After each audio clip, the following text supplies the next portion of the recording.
Simpático, com a forma apaixonada. Sistema nervoso autônomo que geralmente promove respostas de luta ou fuga em situações de estresse ou emergência.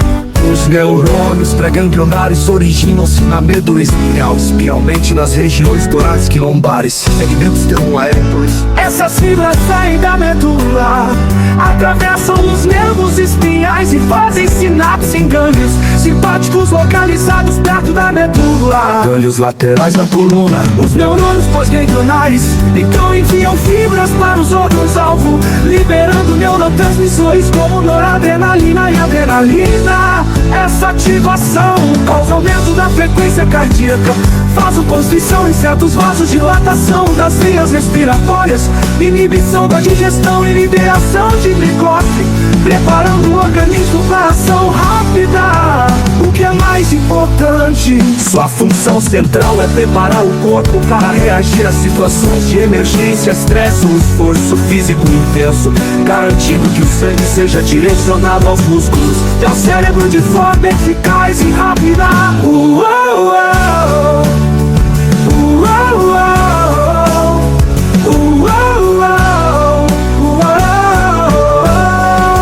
Preparando o organismo para ação rápida.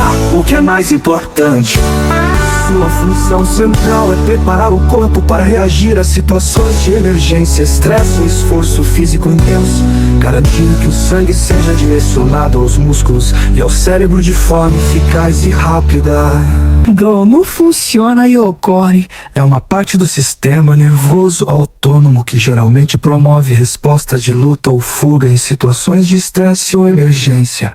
Os neurônios pré-ganglionares originam-se na medula espinhal, especialmente nas regiões torácicas e lombares. Segmentos pelo hálito, essas fibras saem da medula, atravessam os nervos espinhais e fazem sinapse em gânglios simpáticos localizados perto da medula. Gânglios laterais da coluna. Os neurônios pós-ganglionares então enviam fibras para os órgãos-alvo, liberando neurotransmissores como noradrenalina e adrenalina. Essa ativação causa aumento da frequência cardíaca, vasoconstrição em certos vasos, dilatação das vias respiratórias, inibição da digestão e liberação de glicose, preparando o organismo para ação rápida. O que é mais importante, sua função central é preparar o corpo para reagir a situações de emergência, estresse ou esforço físico intenso, garantindo que o sangue seja direcionado aos músculos e ao cérebro de forma eficaz e rápida. Preparando o organismo para ação rápida. O que é mais importante, sua função central é preparar o corpo para confusão do corpo. Quando funciona, ocorre. É uma parte do sistema nervoso autônomo que geralmente promove respostas de luta ou fuga em situações de estresse ou emergência. Os neurônios pré-ganglionares originam-se na medula espinhal, especialmente nas regiões torácicas e lombares, segmentos termoelétricos. Essas fibras saem da medula, atravessam os nervos espinhais e fazem sinapse em gânglios simpáticos localizados perto da medula e os laterais da coluna. Os neurônios pós-ganglionares então enviam fibras para os órgãos-alvo, liberando neurotransmissores como noradrenalina e adrenalina. Essa ativação causa aumento da frequência cardíaca, vasoconstrição em certos vasos, dilatação das vias respiratórias, inibição da digestão e liberação de glicose, preparando o organismo para ação rápida. O que é mais importante, sua função central é preparar o corpo para reagir a situações de emergência, estresse ou esforço físico intenso, garantindo que o sangue seja direcionado aos músculos e ao cérebro de forma eficaz e rápida. Os neurônios pré-ganglionares originam-se na medula espinhal, especialmente nas regiões torácicas e lombares.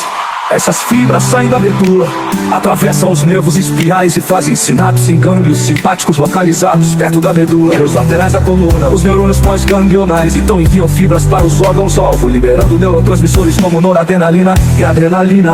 Essa ativação causa aumento da frequência cardíaca, vasoconstrição em certos vasos, dilatação das vias respiratórias, inibição da digestão e liberação de glicose, preparando o organismo para ação rápida. O que é mais importante, sua função central é preparar o corpo para reagir a situações de emergência, estresse ou esforço físico intenso, garantindo que o sangue seja direcionado aos músculos e ao cérebro de forma eficaz e rápida.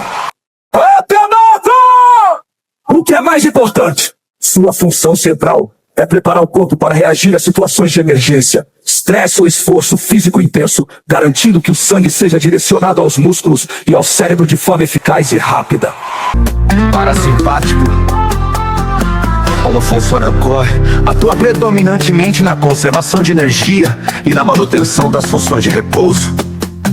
Seus neurônios pré-ganglionares têm origem no tronco encefálico, núcleos do nervo vago principalmente, e na região sacral da medula espinhal, sacrais S2 a S4. As fibras pré-ganglionares saem do SNC e fazem sinapse em gânglios próximos, ou dentro dos órgãos-alvo. Os neurônios pós-ganglionares localizados próximos ou dentro do órgão liberam principalmente acetilcolina, promovendo efeitos de descanso e digestão.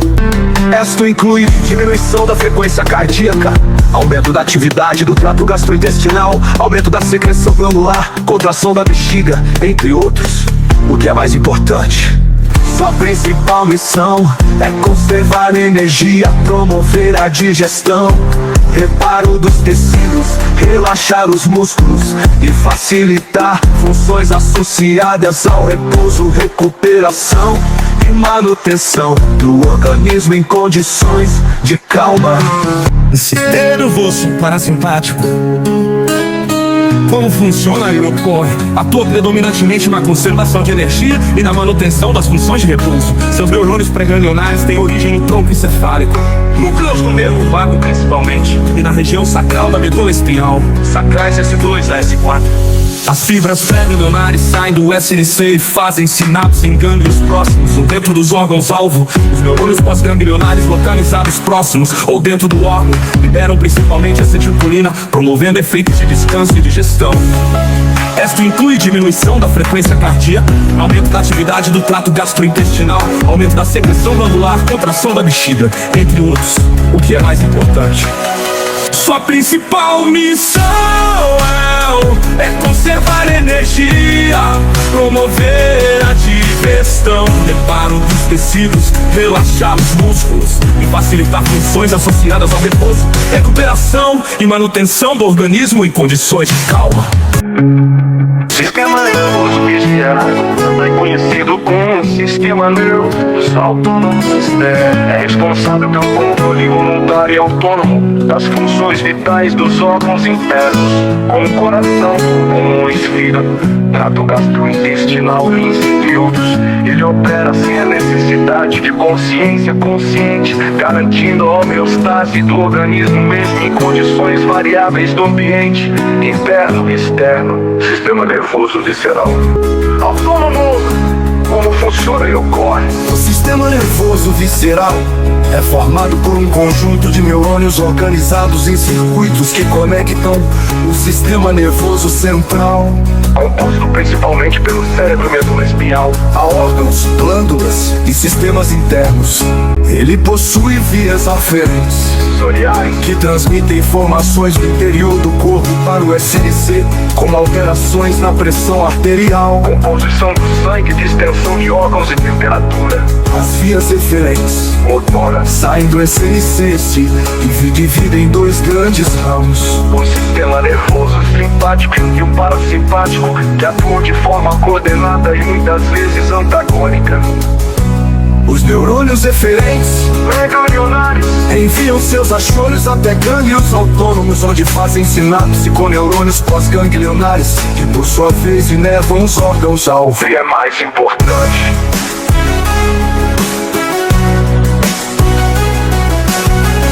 a função é regular involuntariamente as atividades dos órgãos internos, mantendo o equilíbrio interno do corpo, homeostase, ajustando a circulação, digestão, respiração, metabolismo, entre outros processos essenciais.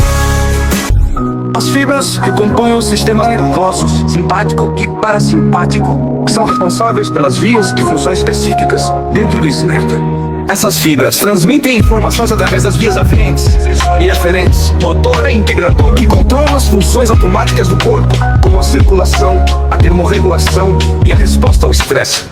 Especificamente a menção ao nervo vago, uma importante fibra parasimpática que desempenha um papel crucial na regulação da frequência cardíaca e na função cardiorrespiratória. especialmente em peixes e outros vertebrados. Além disso, o texto destaca que há uma lateralização do nervo vago em alguns peixes, indicando diferentes funções de cada lado na regulação cardíaca, o que demonstra a especialização das fibras nervosas envolvidas nesse controle. Portanto, as fibras do SNED discutidas incluem fibras do sistema simpático, fibras do sistema parasimpático, mas do nervo vago, fibras aferentes e eferentes, que transmitem sinais sensoriais e motores essenciais para a regulação automática das funções fisiológicas. Simpático, fibras do sistema parasimpático, como as do nervo vago. Fibras aferentes e eferentes que transmitem sinais sensoriais e motores essenciais para a regulação automática das funções fisiológicas. Aferente igual chega ao cérebro, eferente igual sai do cérebro. Fibras do sistema simpático, Voz do nervo vago. fibras aferentes e eferentes que transmitem sinais sensoriais e motores essenciais para a regulação automática das funções fisiológicas. Aferente igual cérebro. O cérebro, eferente igual sai do cérebro. Vic e VEC são termos utilizados na fisiologia para descrever potenciais elétricos na membrana das células excitáveis, como neurônios e fibras musculares. VIC, potencial da membrana em repolarização ou corrente de réplica, refere-se ao potencial de membrana durante o processo de repolarização, quando a membrana volta ao seu estado de repouso após o pico do potencial de ação. É uma fase em que a célula retorna ao seu potencial original após a despolarização. VEC, potencial de equilíbrio de cálcio, ou valor de equilíbrio de cálcio, geralmente se refere ao potencial de equilíbrio para o íon cálcio. Esse potencial é a diferença de potencial na qual a força elétrica que atua sobre o íon equilibrar e a força química devido ao gradiente de concentração basicamente indica a direção do fluxo de cálcio através da membrana quando o potencial da membrana atinge esse valor. Resumindo, VIC, relacionado a fases de repolarização do potencial de ação, potencial de equilíbrio para o íon cálcio, indicando a condição de equilíbrio eletroquímico para esse íon na membrana celular. Potencial de membrana em repolarização ou corrente de réplica, refere-se ao potencial de membrana durante o processo de repolarização, quando a membrana volta ao seu estado de repouso após o pico do potencial de ação. É uma fase em que a célula retorna ao seu potencial original após a potencial de equilíbrio para o íon de equilíbrio para o íon cálcio, indicando a condição de equilíbrio eletroquímico para esse íon na membrana celular. VIC e VEC são termos utilizados na fisiologia para descrever potenciais elétricos na membrana das células excitáveis, como neurônios e fibras musculares. Potencial de membrana em repolarização, corrente de réplica, refere-se ao potencial de membrana durante o processo de repolarização, quando a membrana volta ao seu estado de repouso após o pico do potencial de ação. É uma fase em que a célula retorna ao seu potencial original após a despolarização. VEC, potencial de equilíbrio de cálcio ou valor de equilíbrio de cálcio, geralmente se refere ao potencial de equilíbrio para o íon cálcio. Esse potencial é a diferença de potencial na qual a força elétrica que atua sobre o íon equilibrar e a força química devido ao gradiente de concentração basicamente indica a direção do fluxo de cálcio através da membrana quando o potencial da membrana atinge esse valor. Resumindo, fique relacionado a fases de repolarização do potencial de ação, potencial de equilíbrio para o íon cálcio, indicando a condição de equilíbrio eletroquímico para esse íon na membrana celular. Fique relacionado a fases de repolarização do potencial de ação, potencial de equilíbrio para o íon cálcio, indicando a condição de equilíbrio eletroquímico para esse íon na membrana celular. Potencial de membrana em repolarização, corrente de réplica, refere-se ao potencial de membrana durante o processo de repolarização, quando a membrana volta ao seu estado de repouso após o pico do potencial de ação. É uma fase em que a célula retorna ao seu potencial original após a despolarização. VEC, potencial de equilíbrio de cálcio ou valor de equilíbrio de cálcio, geralmente se refere ao potencial de equilíbrio para o íon cálcio. Esse potencial é a diferença de potencial na qual a força elétrica que atua sobre o íon equilibrar e a força química devido ao gradiente de concentração basicamente indica a direção do fluxo de cálcio através da membrana quando o célula negativa e célula polarizada. Uma célula polarizada possui uma diferença de potencial elétrico entre o interior e o exterior, sendo o interior negativo em relação ao exterior. Essa condição é essencial para a excitação de células nervosas e musculares. Um potencial de repouso típico de uma célula em torno de 70 eV, indicando que ela é mais negativa internamente. Uma célula que sofre despolarização. A despolarização ocorre quando há uma diminuição na diferença de potencial elétrico, ou seja, o interior torna-se menos negativo, mais próximo de zero. Isso geralmente acontece pela abertura de canais de sódio, permitindo a entrada de dinamóis na célula. É um passo fundamental na geração de um impulso nervoso ou contração muscular. Manter a osmolaridade estável e suas consequências. Manter a osmolaridade constante no meio interno é vital para a sobrevivência celular. Se a osmolaridade diminuir, a célula pode inchar, e se aumentar, ela pode encolher ou até sofrer lise. Desequilíbrios osmóticos podem causar danos à estrutura celular e afetar funções vitais. Necessidade de soluto e água na hidratação. Para resolver problemas de desidratação, o corpo precisa de água e solutos, como eletrólitos. Solutos ajudam a equilibrar os gradientes osmóticos, facilitando a entrada de água nas células e mantendo a hidratação adequada. A osmose é o movimento de água do meio de menor concentração de solutos para o de maior concentração, ou seja, do menos para o mais soluto, até atingir o equilíbrio. Essa passagem ocorre através de canais de água chamados aquaporina. Transporte passivo e transporte ativo. Repetindo, o transporte passivo não requer energia, enquanto o ativo exige energia para mover substâncias contra seus gradientes de concentração. Como mencionado, significa que ela possui um potencial de repouso negativo, sendo vital para a transmissão de impulsos nervosos. Célula que sofre despolarização, processo que inicia o impulso nervoso com entrada de sódio, não mais responsável pelo potássio. Íon potássio é crucial na repolarização da célula após a despolarização, ajudando a restaurar o potencial de repouso. O hiperpolarização ocorre quando a célula torna-se ainda mais negativa internamente do que seu potencial de repouso original, dificultando a geração de um novo impulso. Isso pode ocorrer pela abertura de canais de potássio cloreto. Dificuldade de despolarizar após hiperpolarização. Como a membrana torna-se mais negativa, é necessário um estímulo maior para atingir o limiar e gerar um novo potencial de ação. Bomba de sódio, potássio, não mais capa lactose. Transporta 3 íons Na+ para fora da célula e 2 íons de K+ para dentro, usando energia de ATP. Essa bomba mantém as diferenças de concentração de íons essenciais para o potencial de repouso e funcionamento celular. O que ocorre na sinapse química e como ela funciona? Na sinapse química, o impulso nervoso chega ao terminal do neurônio, causando a liberação de neurotransmissores com acetilcolina na corteza sináptica.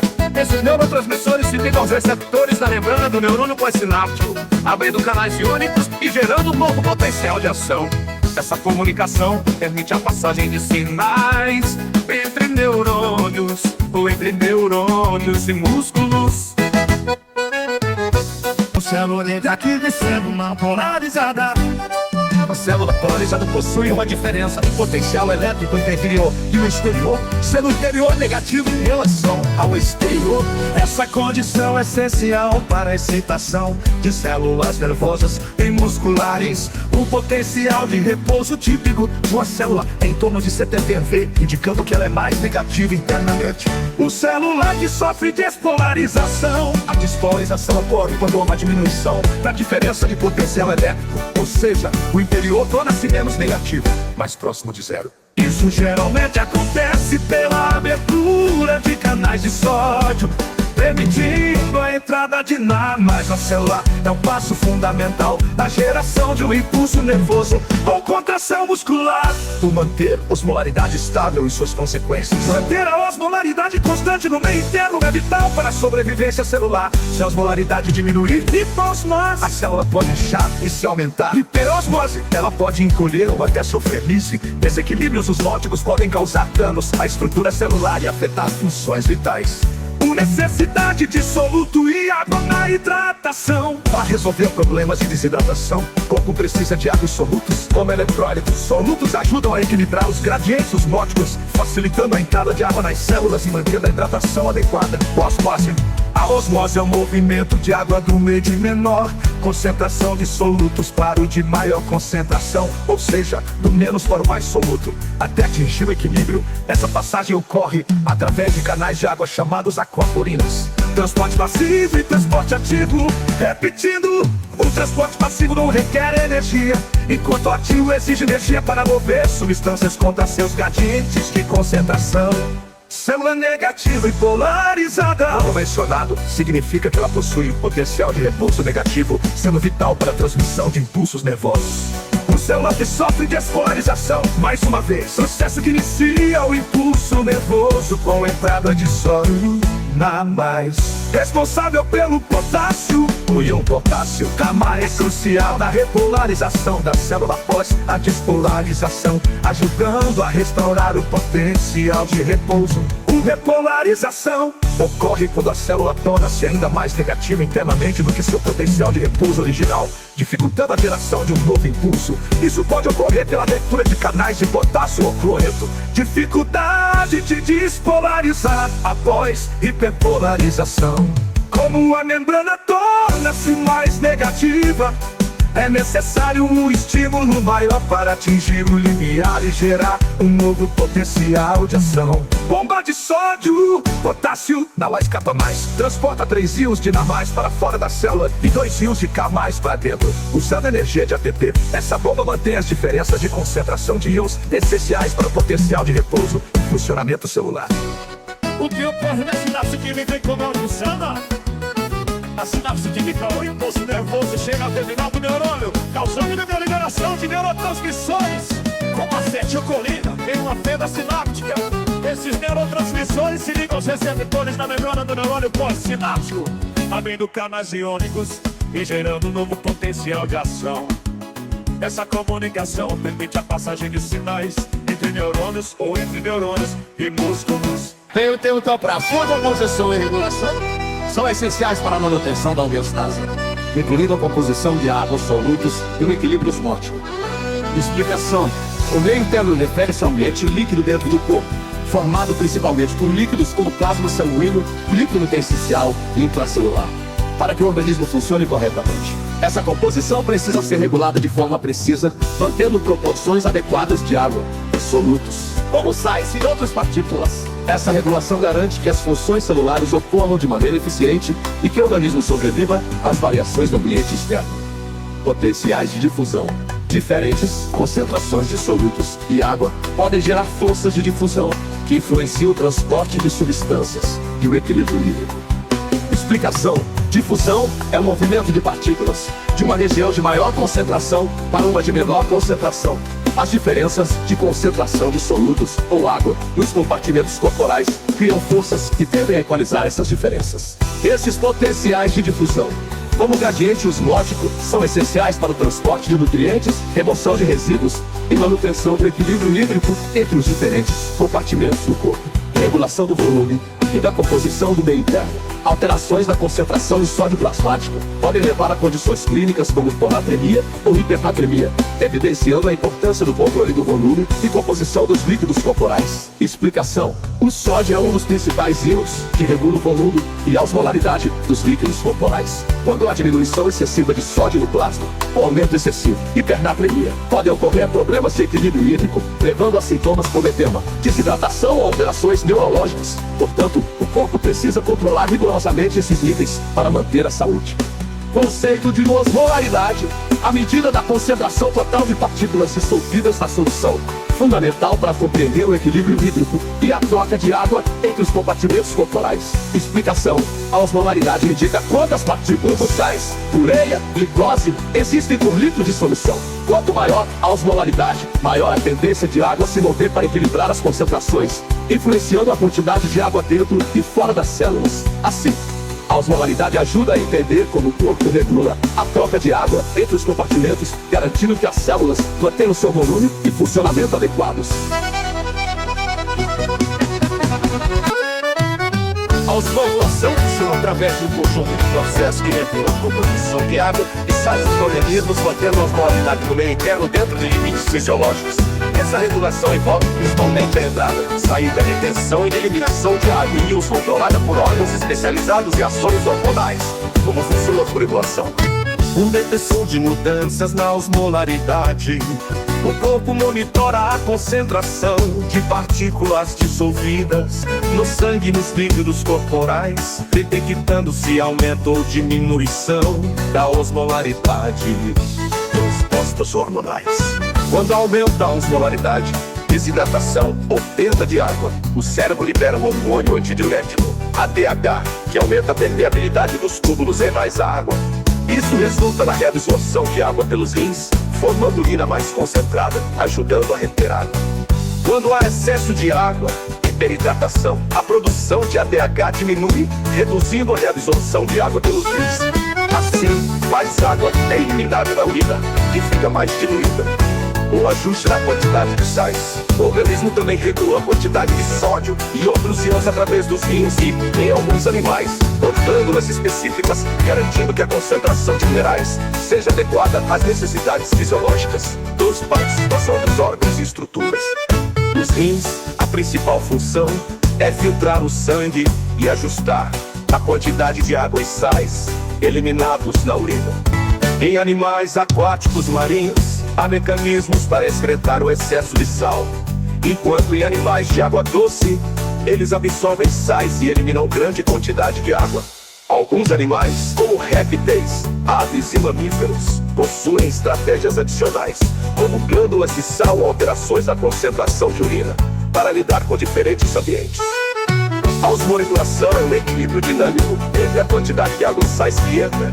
É processada por órgãos como os rins sob controle hormonal, garantindo que o meio interno tenha a osmolaridade adequada às funções celulares e metabólicas. No sistema nervoso, as vias aferentes e eferentes que representam os dois principais tipos de trajetórias das informações neurais. Vias aferentes transportam sinais sensoriais do periférico ao sistema nervoso central, SNC. Essas vias levam informações dos órgãos sensoriais receptor do meio externo ou interno ao SNC para processamento. Vias eferentes conduzem comandos do SNC para os órgãos efetores, incluindo músculos e glândulas, permitindo a execução de respostas motoras ou regulatórias. No contexto do sistema nervoso autônomo, as vias eferentes são divididas em simpática e parasimpática, que regulam funções como circulação, digestão e termorregulação, entre outras. Os sistemas nervosos responsáveis pelo controle dos músculos esqueléticos, lisos e cardíacos diferenciam-se quanto às suas funções em via de atuação.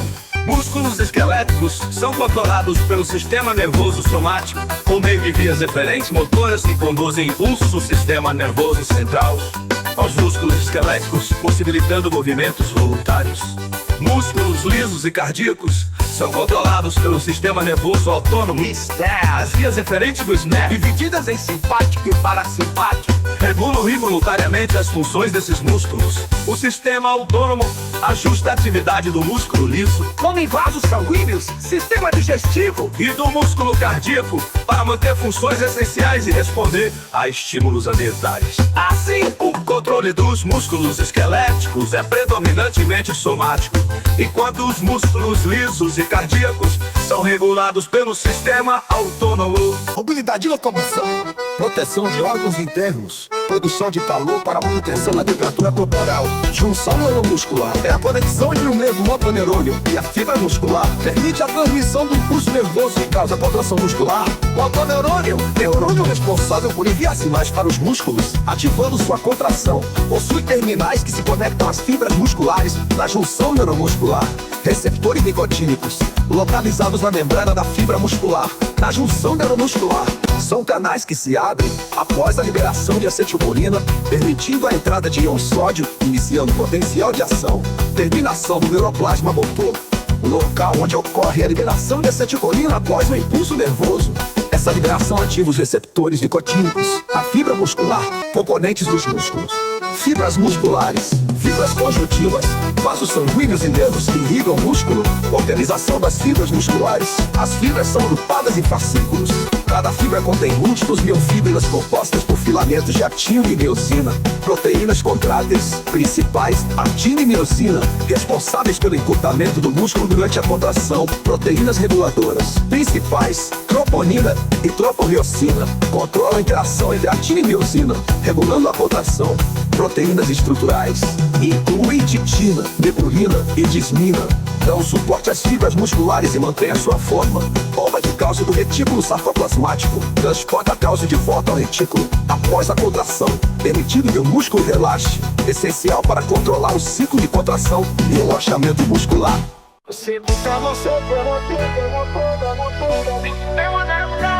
Sinapse, a unidade de comunicação. A sinapse é a junção entre dois neurônios ou entre um neurônio e uma célula efetora, onde ocorre a transmissão do impulso nervoso. A maioria das sinapses no corpo são químicas, o que significa que usam moléculas mensageiras. Tipos de sinapse. Química utiliza neurotransmissores para transmitir o sinal de um neurônio para outro. Uma célula efetora elétrica utiliza junções gap que permitem a passagem direta de corrente elétrica entre células. Neurotransmissores e receptores são componentes moleculares que facilitam a passagem do sinal na sinapse. Química, uma molécula que transmite o sinal de um neurônio para outro via sinapse. Acetilcolina estimula músculos, atua no sistema nervoso autônomo e no sistema nervoso central. Noradrenalina está relacionada às respostas de luta ou fuga, regula o humor, a tensão e pressão sanguínea. Serotonina, dopamina, GABA, glutamato participam na regulação do humor, motivação, excitação e inibição do sistema nervoso central. São fórmulas capazes de reconhecer estímulos específicos, químicos, mecânicos, térmicos, e iniciar uma resposta fisiológica. Tipos de receptor ionotrópicos, que se abrem diretamente por ligação do neurotransmissor, permitindo passagem rápida de íons.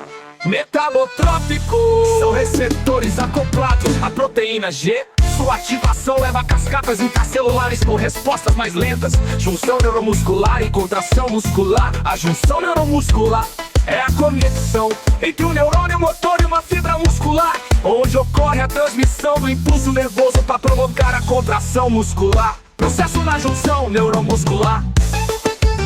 O potencial de ação chega ao terminal do neurônio motor. O potencial de ação promove a abertura de canais de cálcio na membrana do terminal do neurônio. A entrada de capende dispara a liberação de acetilcolina, assim na fenda sináptica. Assim se liga receptores nicotínicos na placa motora da fibra muscular. A ligação de AC abre canais de sódio e potássio na membrana muscular. A entrada de capende gera um potencial de ação na fibra muscular. Conexão com a contração muscular. O potencial de ação muscular se propaga pelos túbulos D. Essa propagação ativa o retículo sarcoplasmático a liberar torbolê. O cabo se liga a troponina, expondo os sítios de ligação da miosina para a actina. Corre quebra de ATP para fornecer energia. As cabeças da miosina se ligam à actina e realizam a ponte de força por deslizamento dos filamentos. Relaxamento muscular. Potencial de ação muscular é interrompido quando retorna para o retículo sarcoplasmático através da ativação de pump de capoletes. Ocorre quebra de ATP para dar energia ao processo. As cabeças da miosina e actina se desligam e o músculo relaxa. Você tem mais do autônomo? Divisão simpática, prepara o corpo para responder a situações de emergência, estresse e o perigo, estimulando reações rápidas como o aumento da frequência cardíaca, dilatação das vias respiratórias e liberação de glicose para energia rápida. Origem no SNC, medula espinhal torácica e lombar, segmentos T1 a L2, neurotransmissor liberado no órgão, noradrenalina, receptores estimulados, receptores adrenérgicos, aumento da frequência cardíaca e força de contração, dilatação das vias aéreas, redução do peristaltismo digestivo, liberação de glicose pelo fígado, revestimento dos vasos sanguíneos com musculatura lisa para direcionar o sangue aos músculos, divisão parasimpática, repouso e digestão, prepara o corpo para restaurar energias, promover a digestão, reduzir a frequência cardíaca e facilitar funções de conservação de energia. Origem no SNC, núcleo salivação e dorsal do nervo vago, neurotransmissor liberado no órgão acetilcolina, receptores estimulados, receptores muscarínicos, metabotrópicos, diminuição da frequência cardíaca, aumento da atividade digestiva, secreções, motilidade, contração da bexiga e do intestino, redução do diâmetro das vias respiratórias, estimulação de funções de repouso e digestão.